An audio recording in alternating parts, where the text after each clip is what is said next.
I refer to this lens as really the harbinger of the next wave. You don't have to worry about stop drop, it's fully parfocal, it's a true broadcast piece of glass. Lock it down, and roll camera, speed.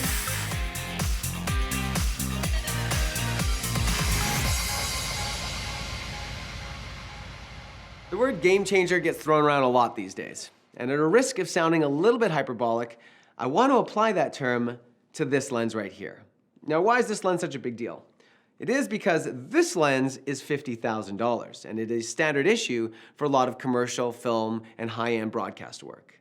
And this company, FUJINON, dropped this lens on my desk 72 hours ago. It's a $5,000 zoom cinema lens, and they asked us to take it through its paces. So we did that. We shot a music video, we braved the cold Canadian climate, all for you, to show you what this lens can do for that remarkable low price. And so I sat down with Brian Young, our video product manager, to talk about why this might be to the lens world what the 5D was to the camera world. Stick around, because we got a whole lot of fun stuff to show you.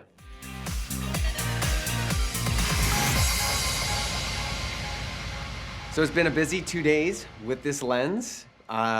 I've gotten very little sleep and we've really put it through its paces, and I think people are really going to be interested to hear what's so special about this lens. But people may not be familiar with the FUJINON brand, and I want you to give us a sense of what is so special about the FUJINON brand and what their history is. FUJINON lenses have been around for 40 plus years, but basically certainly their heyday and what they're known for is in the days of 2/3 inch production. Obviously they were the premium zoom lens to put in both ENG and EFP cameras, as well as they make a broad range of OB or outside broadcast full studio size lenses as well. And so they were known through the first decade of this century as well as being the go-to piece of production glass. The past 7 years, we've seen a huge revolution in the industry where we've moved into cinema level glass, digital cinema cameras. And so at that time, FUJINON introduced the Cabrio brand, starting with the 1990, and then developed a whole family of lenses designed for Super 35, basically cinema film type projects or commercial type projects.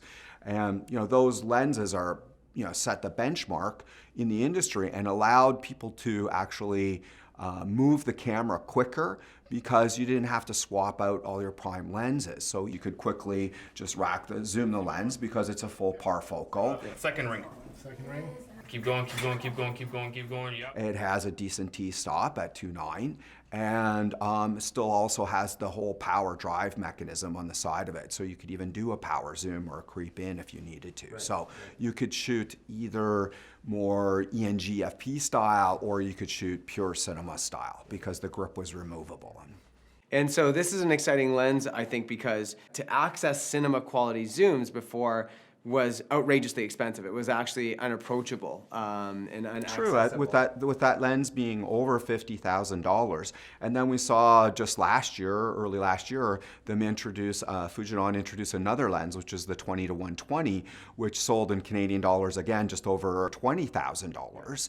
But I mean, that's still well outside the range that you're going to put onto a video digital SLR. Right. And really, so there was the cinema, and then there was the video digital SLR revolution. But what's been missing is affordable glass, especially parfocal glass. That's the big thing here, is that you have to understand it's a zoom lens, but it's parfocal, which means that you can actually zoom in, zoom out, zoom back in again, and it's going to keep its focus. Yeah. And that's critical. Yeah. Like wherever you put the lens, then your subject is going to be in focus. Yeah. And I think that's what's really exciting for me about this lens is that traditionally, if you are in that DSLR marketplace or you're in the FS7 production marketplace, and you've been using EF Canon lenses, maybe you're spending $2,000 on a good 70 to 200 or 28 to 70, and you go and you're racking zoom, you've got to refocus every time.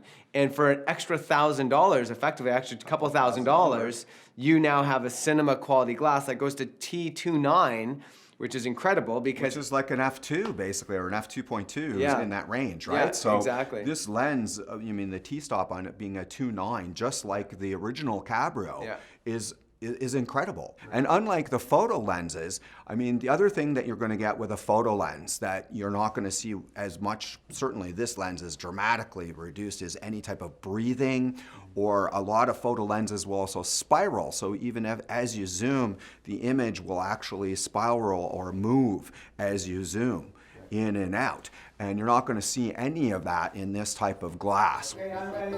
What stop are we at? T29. So let's talk about what we did in the last couple days. The first day, we did a music video shoot, and that was thrown together really, really quick. We found out we were getting the lens, and thanks to FUJINON for giving us the scoop. We're one of the first people to have this lens. But we had to basically come up with a music video in about 24 hours. So we scouted the location, then we had to come up with a way to both make a nice music video, but also showcase what the lens could do. And what we did is we shot it all in one location on the brand new Movi Pro, and that's one of the great things about this lens is it's so light. Like this lens weighs over 6 pounds, Yeah. and this lens weighs about 2 pounds. So the fact that we flew this whole rig on the Movi Pro and we used a Cine Gears wireless follow focus and a Ghost Eye transmitter to transmit back to the remote, and we were also using the Ready Rig. So the Ready Rig to support system for the Movi Pro with this full payload on it. Again, the Movi Pro, revolutionary product on its own with the built-in battery, power supply, all of those kinds of things. And the fact that we could actually fly the FS7 Mark II on it with that lens, I mean, it was brilliant. We didn't have to have, any arm adjustments or anything, and we just put it on, dialed it in, and boom, we're there. One of the things that I want to talk about was when I was looking at the monitor during the music video shoot, I intentionally had done a lot of practicals and a lot of backlighting, not just to make it cinematic, but also I really want to test the flaring of this lens. And that's one of the things you do any lens test, what you're first gonna do is run a flashlight through the lens to see what kind of flares it gives. And with all these optical elements in here, zoom lenses typically get a lot of flaring. A lot more than normal, a lot more than a prime. Exactly. And I was really surprised, like just looking at the monitor, I'm like, we're looking right into the light here, and there is not a lot of flaring. Actually, I think that they've done an excellent job with that.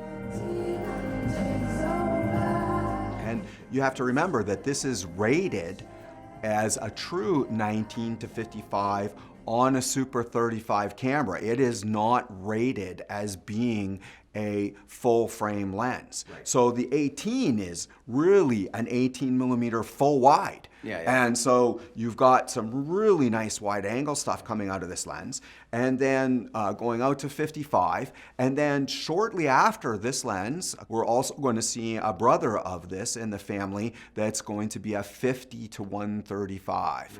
So we'll have a family or a pair of lenses that'll give you the coverage that you would find in a full, prime lens set. And yesterday we decided that we were going to go out and shoot some stuff around town, and we braved the Canadian winter. At the end extreme of the day. cold alert. The weather at this time of year made it difficult to actually really put it through its paces. But in what we saw, it was amazing.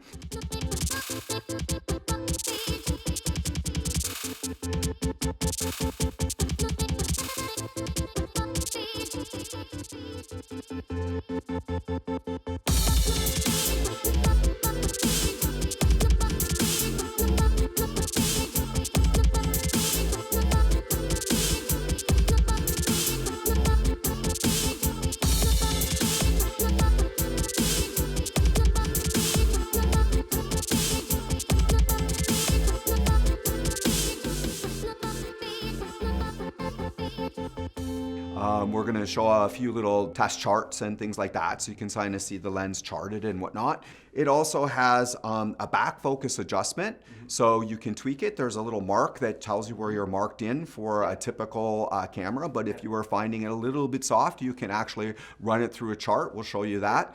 And basically back focus the lens, do the whole procedure so that you know that you're set up for a nice parfocal zoom.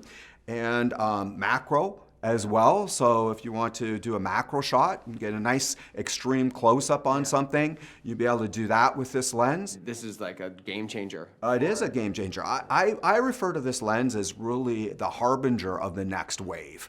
I mean, it really truly is, because this was the first wave, with higher end cinema cameras. The DSLR market then matured, and we've got some real workable cameras with things like the FS7 and now the FS7 II. But what we've been waiting for is lenses that we can actually work with that are affordable and easy to use, and that's really what this provides us.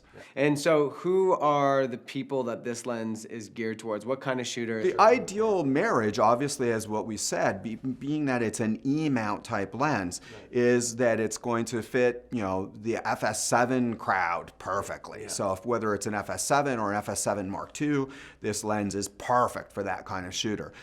Certainly the FS5 as well. And then, for shooters that are using any of the A7 series, if you're shooting in crop mode, this lens will be perfect for that as well. So if it's an A7S Mark II or A7R II. So if you're shooting full frame, what that means is that you will get a lot of vignetting, so it's not really a full frame lens. So you're either gonna have to take your A7S and change it to crop mode, which reduces some of your functionality, or the A6500 that just came out. Oh, the A6500 would also be a perfect camera for this lens, because it's an APS-C size sensor or Super 35 sensor. So this is targeted for that, or even the A6300, although the price might be a little bit of overkill for that. But I mean, it's perfect for any of the E-mount family of cameras. Yeah. So thank you to FUJINON for lending us this lens for 72 chaotic hours. We had a lot of fun with it. We hope you enjoyed the video. Thanks for watching. Though my wheels they be turning, this engine, it's fuming, it's about to burn out.